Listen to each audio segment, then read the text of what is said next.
சென்னை தலைமைச் செயலகத்தில் உள்ள முதலமைச்சர் தனிப்பிரிவில் மனு அளிப்பதற்கு மாற்றாக பெட்டியில் மனுக்களை இடும் நடைமுறைக்கு பொதுமக்கள் எதிர்ப்பு தெரிவித்து வருகிறார்கள். தாவேகா அரசு பதவியேற்ற பின் தலைமைச் செயலகத்திற்கு அமைச்சர்களையும் அதிகாரிகளையும் நேரடியாக சந்தித்து குறைதீர் மனுக்களை அளிக்க வரும் பொதுமக்களுக்கு புதிய கட்டுப்பாடுகள் விதிக்கப்பட்டுள்ளன.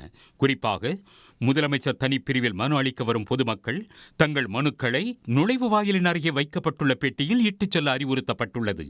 இதனால் அதிகாரிகளை நேரில் சந்தித்து மனு அளிக்க முடியாமல் பல்வேறு மாவட்டங்களில் இருந்து வரும் பொதுமக்கள் ஏமாற்றமடைந்துள்ளனர். கடந்த ஆட்சியில் கலைஞரின் கனவுலாம் ஒதுக்குனாங்க. ஒரு குடிசை வீட்டில் இருந்தோம், இப்போ அதையும் இடிச்சிட்டோம். இப்போ அதுக்கான பணம் ஒதுக்கீடுலாம் ஒதுக்கலைங்க. கடந்த ஆட்சியில் எந்த திட்டமும் நிறைவேற்றுற மாதிரி தெரில. பல மனு கொடுத்துட்டோம் கலெக்டர்லாம், எதுவுமே பண்ணல. இப்போ இருக்கிற வட்டி இடிச்சுட்டு நடு ரோட்டில் நிற்கிறோம் இல்லைங்களா. மனு கொடுக்க வந்தோன்னா பொட்டியில் போட்டு போன்றாங்க, உள்ளே விட மாட்டேங்கிறாங்க. அப்புறம் எப்படி என்னோட குறைகளை தெரிவிக்கிறது? என்ன பண்ணுறதுன்னு தெரியாத முழிச்சிட்டு யாராவது அட்ரஸ் கூட தெரியாத கேட்டுன்னு இந்த இடத்துக்கு வந்தேன். லெட்டர் எழுதி போட்டிருக்கிற பெட்டிஷனு அதுக்கு முடிவு கிடைக்குமா கிடைக்காதான்னு எனக்கு தெரியாது. உள்ளே வர விட மாட்டேன்றாங்க. ஆமாம், நீங்கள் லெட்ரு போட்டு போங்க அப்படின்னு சொல்கிறாங்க. உள்ளே விட மாட்டேன்றாங்க. பார்க்கணுன்னு ஆர்வமாக வந்தேன் நான். சரி, அவர் பார்க்கணும், அவர் காலில் கூட வேணும், நம்ம கேட்கலாம். ஏன்னா எங்கள் வீட்டுக்காரர் கிடையாது. 4 வருஷம் ஆகுது அவர் செத்து. அவருடைய வீடு விட மாட்டேன்றாங்க, அவருடைய இடம் விட மாட்டேன்றாங்க. 4 வருஷமாக போய்க்குன்னு வந்துன்னு திரிஞ்சுன்னு இருக்கிற எங்கள் வீட்டுக்காரோட தம்பி. புதிய கட்டுப்பாடுகள் காரணமாக மாற்றுத்திறனாளிகளின் பேட்டரி வாகனங்களில் தலைமைச் செயலகத்தின் உள்ளே செல்ல அனுமதி மறுக்கப்படுவதாக கூறும் பொதுமக்கள் மனு அளிக்க நீண்ட நேரமாக காத்திருக்கும் தங்களுக்கு தண்ணீர் கூட வழங்கப்படுவதில்லை என வேதனையும் தெரிவிக்கின்றனர். ஆனால் எங்களுக்கு ஒரு ரெஸ்பான்ஸும் கிடையாது.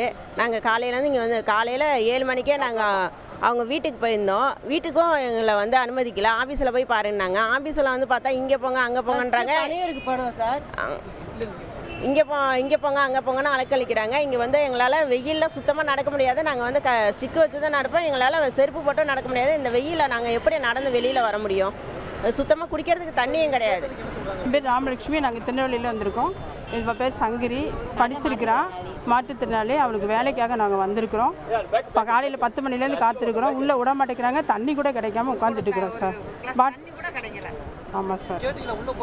ஆமாம், கேட்டால் உள்ளே விட மாட்டேங்கிறாங்க.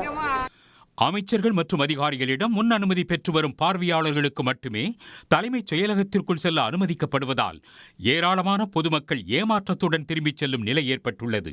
மேலும் தலைமைச் செயலகத்தின் முதலமைச்சர் தனிப்பிரிவில் நேரடியாக மனு அளிக்கும் நடைமுறையை மீண்டும் தொடர வேண்டும் என்று பொதுமக்கள் கோரிக்கை விடுத்துள்ளனர். சன் செய்திகளுக்காக செய்தியாளர் கண்ணன். உடனுக்குடன் செய்திகளை தெரிந்து கொள்ள சன் நியூஸ் பெல் ஐகானை கிளிக் பண்ணுங்க.